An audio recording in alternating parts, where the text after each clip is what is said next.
All right, what is up, everybody? Now, with this 24 videos in 24 hours, a lot of you thought you weren't going to get a walk and talk, but I got news for you. I'm going to pre-record a walk and talk interview right here on Water Street, where a lot of the youth, a lot of the college kids, if you will, well, they enjoy the drinking. And the thing is that my buddy here, who you see, I brought Karma, she was howling at me, is Kaler Carpenter, and he's the one we're going to be interviewing today as he gives us a little tour of this, because quite frankly, he's somebody who does something. He doesn't just talk about it. He's done wondrous things for my community, and I can honestly say, and I often bring him up, that he's probably one of the most salt of the earth action human beings I've ever met, Kaler. So let's take a look at Club Odyssey and what you've built here. Let's do it. Let's do it. Bum. And by the way, me and Kaler met while I was doing soul-crushing work at a desk job. Soul-crushing work at a desk job that left me hollow and meaningless, and didn't really pay the bills that well either. So, you know, thank you guys for being part of 24 videos in 24 hours and allowing me to do this as a living. You know, you guys are supporting me, and hopefully YouTube doesn't kick me off. Oh, this is awesome, brother. Hold up. Wait until we actually get the lights on. Whoa. Hold on that shot. Okay. Is this alive? No, we're not doing it live. This is actually gonna, I think, air sometime in the morning tomorrow. Oh. Yeah, it'll premiere tomorrow. Basically every hour, for those that are just tuning in and checking out Karma as she sniffs around here. Every hour we're releasing a new video. A lot of them are going to be live, but from 2 to 7 a.m. I am going to release pre-recorded videos such as this one. And, you know, once again, I want to reiterate, I talk about a lot how you have to be the change you want to see in the world. Look at this place, dude. Let me tell you something, guys. This is awesome. Get the crappy office light. Listen, from, what was it, Kaler, 5 years ago that you started just giving rides out? It'll be 7 in 3 months, right? Yeah. Almost 7 years ago, this guy decides, hey, my town has a lot of people on the street. They're obviously intoxicated, and what? Turn those lights back on, because otherwise my frame rate goes down. Yeah. Light it up. Is it? Oh, that's it? Oh, okay, I got you. All right. So, Kaler, now that I've blabbermouthed for quite some time, what made you decide, first of all, give people your background, because you're from Missouri, and you moved here. You're a pastor. I'm sorry. Karma, what are you doing? Oh, she's fine. Oh, Karma, she's the star of the show. But you moved here, and you started your own little church. In those 7 years, you've accomplished so much, not only on that level, but a family level and a community level. So what brought you to New York? Yeah. Well, it's been a wild ride, and I think learning that things don't necessarily go as you planned, but if you just stick to it, things will work out pretty well if you just don't give up and try to help people, and that's where I'm at today. Yes, so it was 10 years ago. My wife Laura and I moved to Oneonta, New York from Missouri. Missouri. or Missouri, as some people like to say. So yeah, we were fresh out of Bible college, and we were both looking to do what's called church planting, and that's where you go and start a new church, and we just happened to kind of like you, Burmese. We were kind of taking the independent route. We weren't really backed by a big group or anything like that, but you know, we had each other, and that's enough. Whoa. But no, seriously. All right, so seriously though, it really is, because you were working a day job, probably more hours than I was, even like 40, sometimes 60 hours a week. Yeah. You had this little church. I know you were trying to start a family at the time. And like I said, almost 7 years ago, you make this decision. I'm going to put a funny green hat on my car, and I'm going to start helping the community on a real level. So let's talk about that. Yeah, so that was part of moving up here. Is we moved up here to start a new church. We were drawn to the college community. We were drawn to the whole nightlife scene, knowing that Oneonta had that. We wanted to do something here to help the community. So the first time we did it was St. Patrick's Day 2013, and that was part of what we were calling a campaign called 30 Days of Kindness, similar to your 25-day thing that you're doing now. 24 videos in 24 hours before they kick me off. But continue. So the idea was leading up to the launch of our church plant called the Redemption Movement. We would do a act of kindness every single day, to help reach our community, and but not more than just holding doors. We were looking to really help people and find there are 3 different ways to do that. So one of the needs that we assessed was with the lack of a safe transportation option downtown, and all the craziness that you kind of already mentioned. And by the way, this is way pre-Uber and all that stuff. We just got that within the last couple of years. But even that, I mean, you're getting into a car with people you don't trust, you don't know, you don't trust.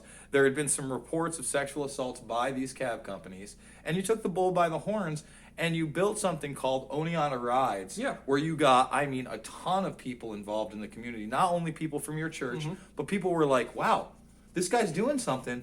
And even Domino's, to this day, sponsors you. Talk about that. Yeah. So it's built up quite a bit since then. So from that initial time, what we did is it was just an act of kindness. Like, I took my car with my wife on St. Patrick's Day. We parked our car right outside on Water Street, and we had this really crappy handmade sign that said free rides. And we just stood out in front of the car, right outside in front of the bar, and just met people. I think we gave 12 rides that night. And then as we reassessed the whole 30 days of kindness, that particular act of kindness we thought was the most impactful and was a need that we could actually meet with our small resources and with our time in our crappy car. So I think one big takeaway is, if you don't have a lot of resources or everything like that, don't let that stop you from stepping out and actually trying, because you can start small and not only did you start small, but like I said, people gravitated towards it, right? So we started doing that act of kindness, that act of service more often, and that soon became a full-blown program that we were eventually doing once a week, where me and a second volunteer would go out and just stand out in front of the car, in front of the bar with a sign, and just give people rides. And so that just started to grow and grow, and then eventually we started to we're always looking to improve, so then we started to realize, if we had a headquarters, then we wouldn't have to drive to all the different hot spots and bars and tick off the cab drivers and stuff like that, and just have more of a home base. So we came up with the idea of the kindness station, and we launched that a couple of years later. And that started off on Mueller Plaza, across the street from your old stomping grounds, at the pub. and you know what? That's another thing. You've been really versatile. And even before we get there, let's talk about that, because at one point people were upset with you. You know what I mean? A small population. Yes, and you had to get licensed Yeah. and everything else. And you did that. And from Mueller Plaza, you brought it back to Water Street here, Yep. where the demand was. And, like you said, you got sponsored, pizza, water bottles, people giving their own time. How many Yep. rides have you given? We're over 9,700 at the. Yeah, He's probably going to hit the 10K mark before next year. Yeah. Easily. I mean, not January, but I mean before the school year's over. And now, Kaler, walk me through this place, because this really just launched. Talk about it. Come with us. Yeah. So this is just a really cool tie-in that we've been able to connect with the kindness station. And this is the building that we have done the kindness station in front of for the past 4 years or so. Formerly the building here was a place called Leaf, and that is a prevention council, and they sponsor a lot of substance-free, drug-free activities for the community, and prevention work and stuff like that. So I instantly made that connection with this group, because giving out safe rides and getting people home from the bar safe, it certainly falls within that realm. So we did the kindness station out here for a long time. Eventually, I in that same field, I ended up finding a job opening in a place called Friends of Recovery. They're looking for a youth, someone to do youth programming and work with young people. And when the job opening came up, I was working with Burmis at that office place he was talking about. Then that's where I realized that my passion is human services, not computers. Who knew? Well, computers are kind of my thing too. But let's talk about this now because look at this place. I mean, you got a little stage for people here. We're still fixing it up. I mean, it's still a work in progress. We're kind of in the soft launch stage, so we're still ramping up programming. But I started working with their young adult program called Club Odyssey on Elm Street for a couple of years while I was doing the Redemption Movement and while I was still doing the rides. And eventually, this past March, we got in a place where we could get some increased funding from the state of New York, and they were asking in our group at work was asking what can we do because we're running out of space at the Turning Point building on Elm Street because we're sharing a space with other programs.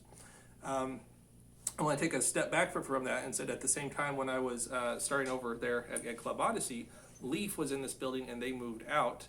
And this became available. So I'm sitting here doing the kindness station and looking behind me, and here's this giant for rent sign in this perfect building. And not only that, perfect. Let's keep walking here. Not only that, but like you said, things have developed. And it's not an easy road. People want instant success, everything easy. But you know as well as I do, back when I was doing those things and I was trying to actually build, I guess my name as an editor and more of a tech guy and try to build a new career. Not only wasn't my passion in it, but there was really no opportunities.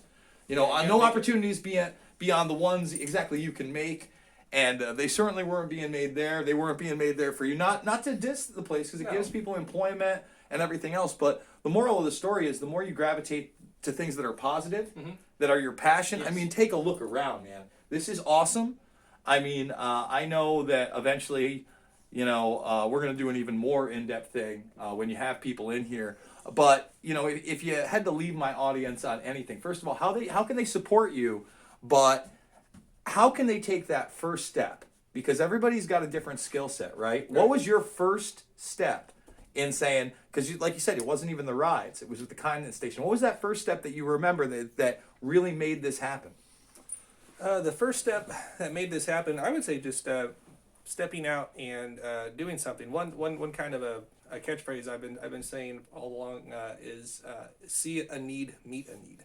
See a need, meet a need. So there's needs all around you if you just pull your head out of your butt and actually look at what's going on. And sometimes it can be overwhelming. So I reached a point where me and my church we're trying really hard to meet a lot of different needs, and so you also have to realize that you can only do so much as far as see it, meet it, need. But once you start meeting needs and you start seeing some traction, I would just say stick with it.